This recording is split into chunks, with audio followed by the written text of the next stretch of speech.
বিসমিল্লাহির রহমানির রহিম। আসসালামু আলাইকুম এভরিওয়ান।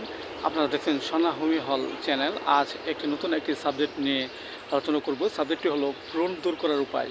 এভরিওয়ান, এটি একটি গুরুত্বপূর্ণ একটি ভিডিও। ব্রণ একটি চর্মরোগ। এই রোগ দেখা যাচ্ছে আমাদের মাঝে যৌবন বয়সে কিংবা বৃদ্ধ বয়সে ছেলে কিংবা মেয়ে উভয়ের মাঝে এই রোগটি দেখা দেয়। এই রোগটি হওয়ার বিভিন্ন কারণ হয়ে থাকে। এর মাঝে কিছু উল্লেখযোগ্য কারণ হলো, আমরা যদি অধিকাংশ সময় রাত্রি জেগে থাকি কিংবা মশলা জাতীয় খাবার পর্যাপ্ত পরিমাণে খাই কিংবা পানি কম খাই, এর সমস্যা আমাদের মাঝে এই ব্রণ রোগটি হতে পারে। ব্রণ রোগটি প্রথমে হলে দেখা যায় ছোটো ছোটো ব্রণ, ছোটো ছোটো দানা দানার মতো ব্রণ হবে, চুলকাবে। একে আমরা অনেক সময় ব্রণ বলে থাকি।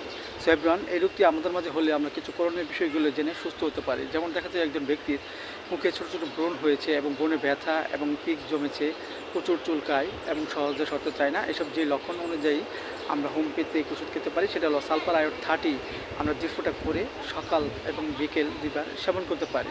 আবার দেখা যাচ্ছে যে যৌবনকালে আমাদের মুখমণ্ডলে ছোটো ছোটো ব্রণ হয়েছে এবং ব্রণে সহজে সরতে চায় না, দেখতে অনেকটা বিশ্রী লাগে। এসব যে লক্ষণ, সেই লক্ষণ অনুযায়ী আমরা হোমিওপ্যাথিতে আরেকটি ওষুধ খেতে পারি, সেটা হলো ক্যালিব্রম 30 আমরা 2 ফোঁটা করে সকাল এবং বিকেল দুইবার সেবন করতে পারি।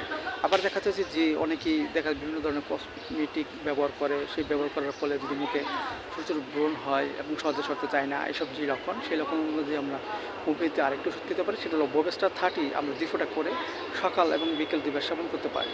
এবং পাশাপাশি আমরা দুটি বায়োকেমিক বড়ি খেতে পারি। একটি হলো ক্যালিমিওর 6 চাটিকোট চিবি আমরা হালকা গরম পানিতে সকাল এবং বিকেল দুইবার সেবন করতে পারি।